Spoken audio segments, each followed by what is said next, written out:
खुशी दीदी, आंटी ने खाना बहुत अच्छा बनाया। तो मम्मी किसकी है? और चाहिए? हाँ, मुझे थोड़ा हलवा। और मुझे थोड़ी सी खीर।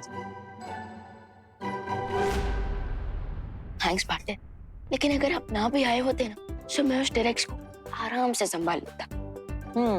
बात तो सही है। आखिर तुम मैन ऑफ द मैच जो हो, लेकिन एंड बॉल पर आकर मैंने जो सिक्सर मारा है ना, लोग उसी को याद रखेंगे। You know, winning shot. Just joking Vivaan, just joking. खाओ। मैंने कहा था कोई तिमनासा कि बालवीर बहुत जिद्दी है। मैं भी कम जिद्दी नहीं हूँ रे। मैं बुराई का वो काला सूरज हूँ जिसे ब्रह्मांड की कोई भी शक्ति डुबा नहीं सकती। हाँ, सरल भाषा में मतलब हुआ कि भैरानी भी ठीक है।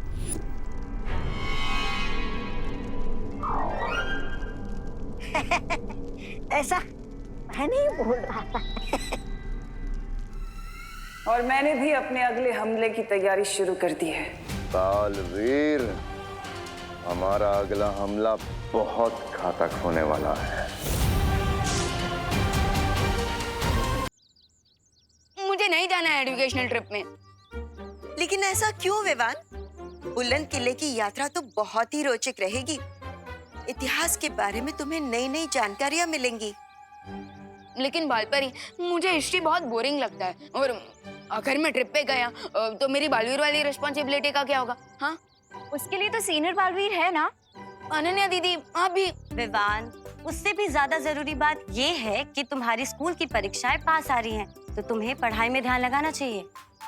हाँ विवान, तुम घूमने जाओ, परीक्षा की तैयारी करो, बाकी सब मैं संभाल लूंगा।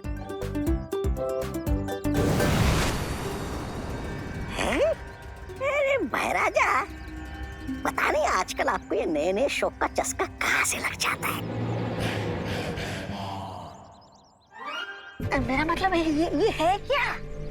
ये जादुई छवि यंत्र है। तौबा तौबा।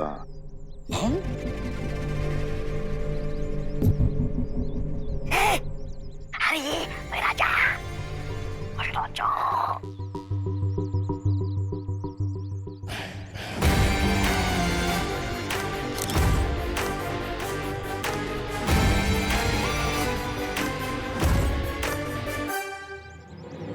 अरे वाह, ये तो बहुत अच्छी तस्वीर निकालता है ये यंत्र।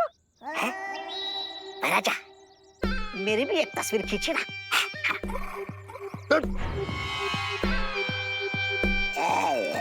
मजा लेने ही नहीं देते। विवान, मैं क्यों करूंगा परियों से तुम्हारी शिकायत? अरे विवान, मैं तो तुम्हें छुट्टी दे रहा हूँ, घूमने का मौका दे रहा हूँ, पढ़ाई करने का मौका दे रहा हूँ, तो तुम्हें तो इसे पॉजिटिवली लेना चाहिए और मुझे तो धन्यवाद बोलना चाहिए। थैंक्स। और हिस्ट्री ट्रिप के लिए हाँ, नो थैंक्स। और देखो भैया, मुझे ना आपसे बात ही नहीं करनी, कट्टी। अरे विवान, विवान, विवान, विवान रुको। अगर तुम परीक्षा की तैयारी नहीं करोगे भैया, आप ना रहने ही दो। आप जो बोलोगे वो मुझे तो सुनना ही पड़ेगा, क्योंकि मैं तो छोटा हूँ और आप बड़े हो। आप छोड़ ही दो। अरे विवान, माँ ये भैमार के हाथ में ये कौन सा यंत्र है?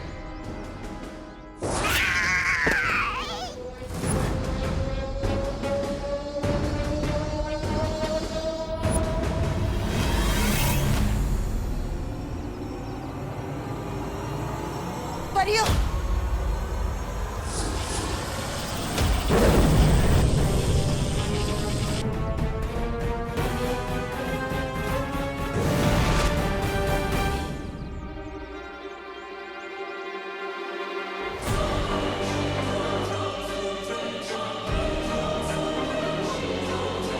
आखिर ये कौन सा यंत्र है?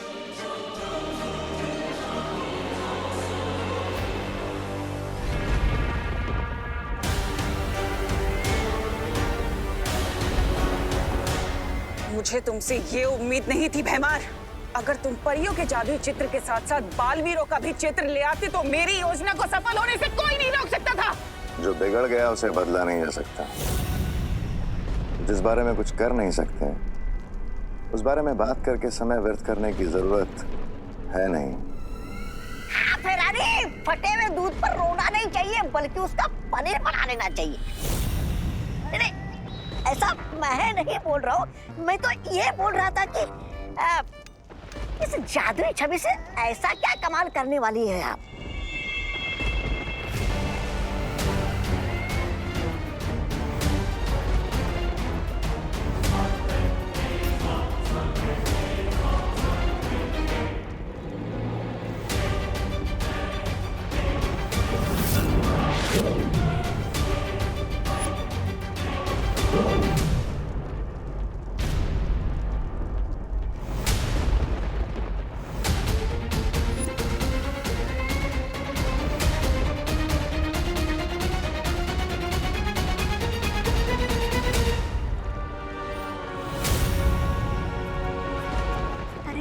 भैरानी, आप इस वीर लोक की मुसीबत को यहाँ पर क्यों लेकर आई?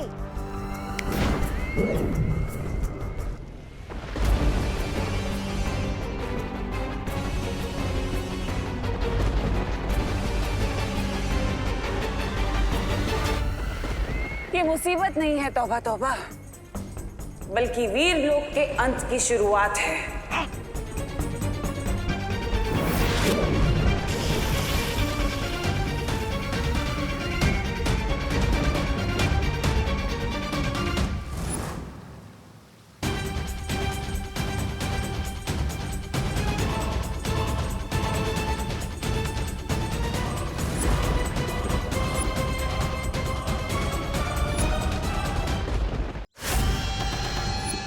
तो बच्चे लोग, ये है बुलंद किला द्वार।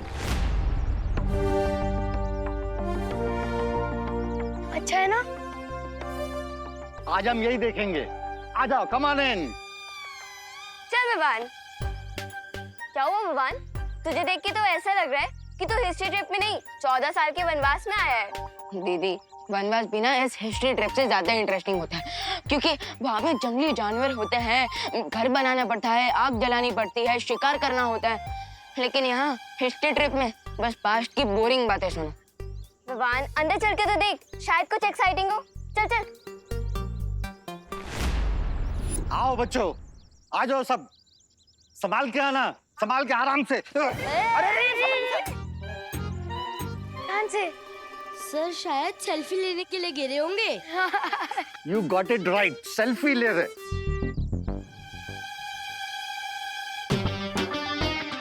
आइए आइए सर, आइए बच्चों। आ जाओ बच्चों, आ जाओ। अरे अरे अरे सर, आ जाओ, आ जाओ। वैसे विवान, मैं एक बात बोलूं? क्या दीदी? तो इस ट्रिप पे बोर नहीं होगा। कैसे?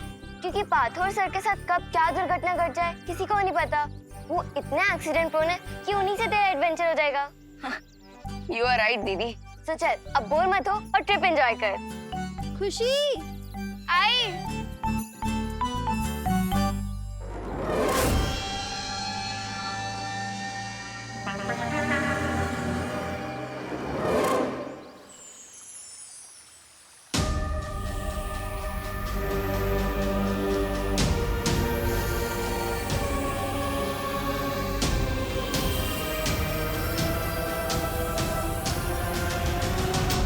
शौर्य, ये कैसा यंत्र है?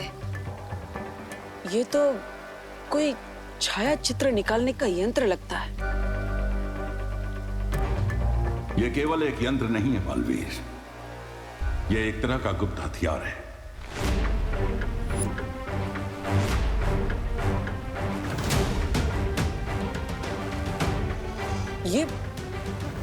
ये और एक गुप्त हथियार।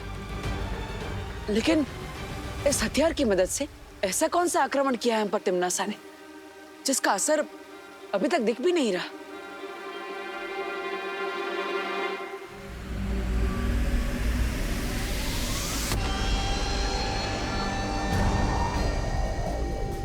बालपरी, क्या हो रहा है? पता नहीं।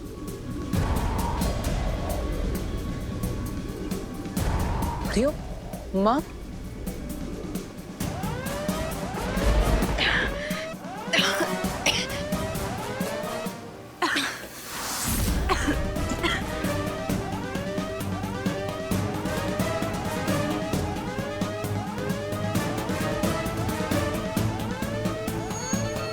परियो,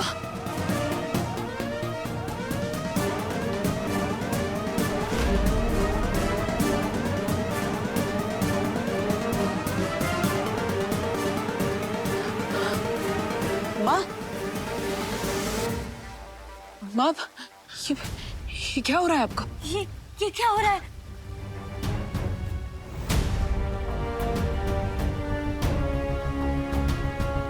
ये हमारे हेयर क्यों वाइट हो रहे हैं?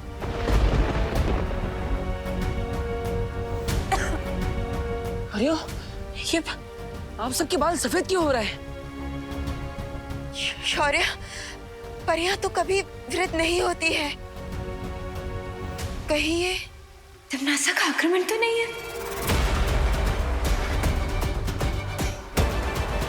इसका अर्थ यह है कि तिम्नासा ने जादुई छवि यंत्र से परियों पर समय रेत का जादू किया है। जैसे जैसे परियों की छवि इस रेत के नीचे दबती जाएगी, वैसे ही वहां उन असली परियों की उम्र हर एक पहर में 1000 साल तक बढ़ती चली जाएगी।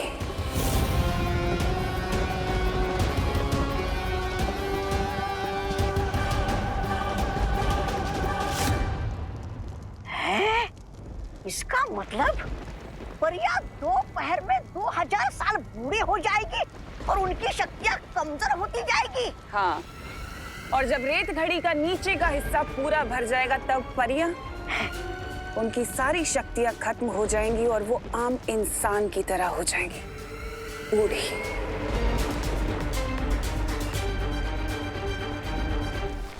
शौर्य, समय रेत के असर को रोकने का कोई ना कोई रास्ता तो होगा।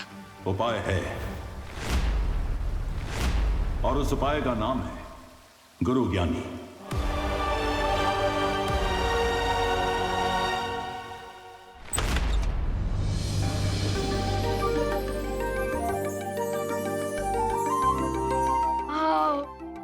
आजा बच्चा।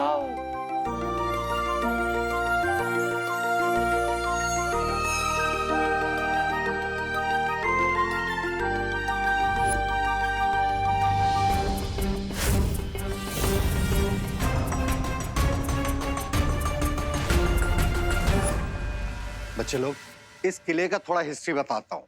मेनी इयर्स बैक इस किले में एक गुरु ज्ञानी थे और उन्हें हर टॉपिक का नॉलेज था, जैसे space, maths, philosophy, geography. Rinku, हमें पता है तुम्हारा नाम तो रिंकू ज्ञानी होना चाहिए, लेकिन इस ट्रिप पे टीचर मैं हूँ। Okay? Sorry sir, I am really sorry. Sorry guys. तो बच्चों, गुरु ज्ञानी के पास एक ऐसा सीक्रेट नॉलेज था जिसे अगर कोई गलत आदमी सीख लेता तो पूरी ह्यूमैनिटी के लिए डेंजर हो सकता था। Rinku, sorry guys, sorry sir, carry on. तो गुरु ज्ञानी के इस सीक्रेट नॉलेज को कोई उनसे छीनना चाहता था। कौन सर? महाबली। गुरु ज्ञानी ने अपने इस शिष्य को अपनी सारी विद्याएं सिखाई थी, केवल एक विद्या छोड़ के। वो कौन सा सीक्रेट नॉलेज था पार्थो सर जो गुरु ज्ञानी महाबली को नहीं सिखाना चाहते थे? वो सीक्रेट नॉलेज था कभी बूढ़ा न होने की विद्या। कूल। उस विद्या को सीख के महाबली हमेशा के लिए यंग एंड पावरफुल रहना चाहता था, बट गुरु ज्ञानी को डर था कि कहीं उनका ये स्टूडेंट महाबली उस ज्ञान का, उस विद्या का गलत इस्तेमाल न करे। जब महाबली को वो सीक्रेट नॉलेज नहीं मिला तब उसने क्या किया? उसने एक अनथिंकेबल काम किया। महाबली ने अपने ही गुरु पर अटैक कर दिया और पूरे 1 महीने तक उन दोनों के बीच घमासान लड़ाई चली। 1 महीने तक? लेकिन शौर्य, मैंने तो सुना था कि गुरु ज्ञानी के पास अपने शत्रुओं के मन के विचार पढ़ने की शक्ति थी, तो फिर 1 महीने तक वो महाबली के साथ क्यों लड़ते रहे? क्योंकि उनका शिष्य महाबली बहुत ही चतुर था। उसने गुरु ज्ञानी के मन को पढ़ने वाली शक्ति का सामना करने के लिए एक विशेष कवच बना लिया था, जिसे पहनने के बाद गुरु ज्ञानी की शक्तियां उसके ऊपर काम नहीं कर सकती थी। तो बच्चे लोग, ये है वही मुकुट। वाओ। नो सर, सर ये वो मुकुट नहीं है, ये उसकी कॉपी है। असली मुकुट तो महाबली के साथ जमीन में धंस गया था sir. I know Ramakanto. Excuse me sir, मेरा नाम रोमोकांतो नहीं है, रमाकांत है। बंगला में रमाकांतो ही होता है। बच्चे लोग, तुम लोग यहाँ एक्सप्लोर करो, इसके बाद फिर लाइब्रेरी आना। वहाँ गुरु ज्ञानी और महाबली के बारे में लिखी हुई बहुत सारी किताबें। Okay sir. तितली, वो देख। गुरु ज्ञानी ने अपना सारा ज्ञान एक किताब में लिखा था और महाबली उस किताब को अपने गुरु से छीनना चाहता था ताकि वो हमेशा युवा और शक्तिशाली रहने का रहस्य सीख सके। तो आखिरकार इस 1 महीने लंबी युद्ध का नतीजा क्या निकला? गुरु ज्ञानी ने खुद को और महाबली को समाधि में लीन कर लिया और साथ में बुलंद किले को भी जमीन में आधा धंसा दिया ताकि उनका ज्ञान गलत हाथों में न पड़ जाए। बालवीर, तुम्हें परियों की मदद करने के लिए गुरु ज्ञानी को समाधि से जागृत करना होगा। लेकिन कैसे शौर्य?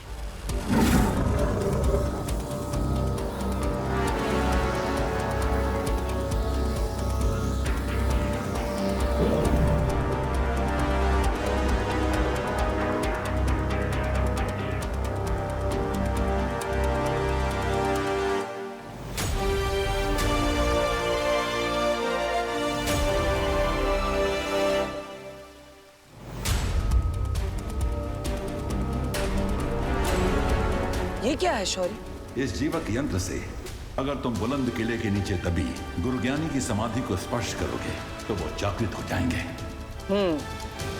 जिसके बाद मैं उनसे समय रेत का तोड़ लूंगा और माँ और परियों को ठीक कर दूंगा। लेकिन इस जीवक यंत्र का स्पर्श गलती से भी महाबली को नहीं होना चाहिए, वरना अनर्थ हो जाएगा, क्योंकि उसके रक्षा कवच को वीरलोक के जादू से नहीं भेदा जा सकेगा।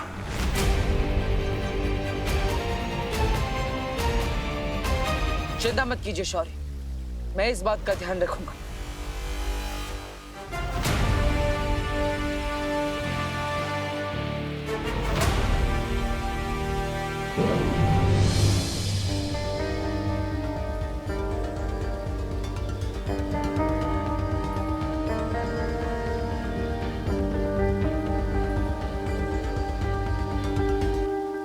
माँ, आशीर्वाद दीजिए कि मैं इस कार्य में सफल होकर लौटूं।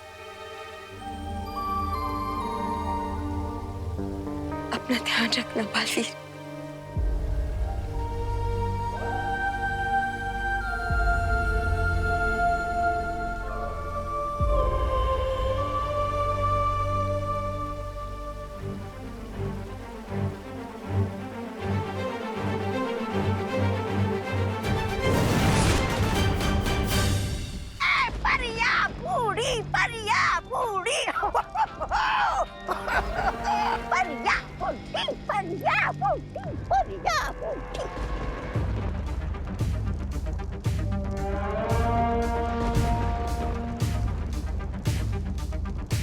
एक बार ये परियां बूढ़ी और कमजोर हो जाएं, तो उसके बाद वीर लोक की सारी शक्तियां कमजोर हो जाएंगी।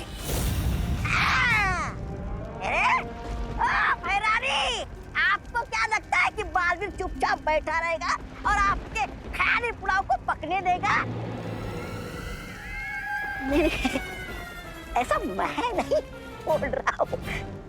मैं तो भैमार, तुम जाकर पता करो कि उस बालवीर ने शौर्य के साथ मिलकर मेरे इस जादू को तोड़ने का क्या तोड़ निकाला है। चिंता मत करो तमनासा, बालवीर के हर तोड़ को मैं तोड़ के रख दूंगा।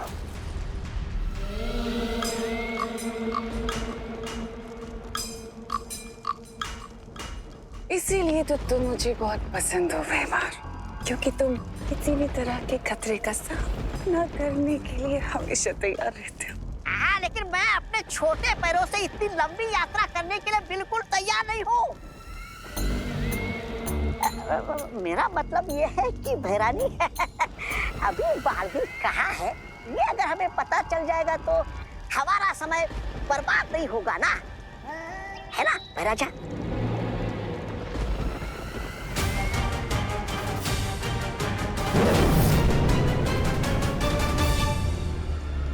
इस काले धुएं के पीछे जाओ, क्योंकि ये काला धुआं तुम्हें वहां तक ले जाएगा जहां पर बालवीर है।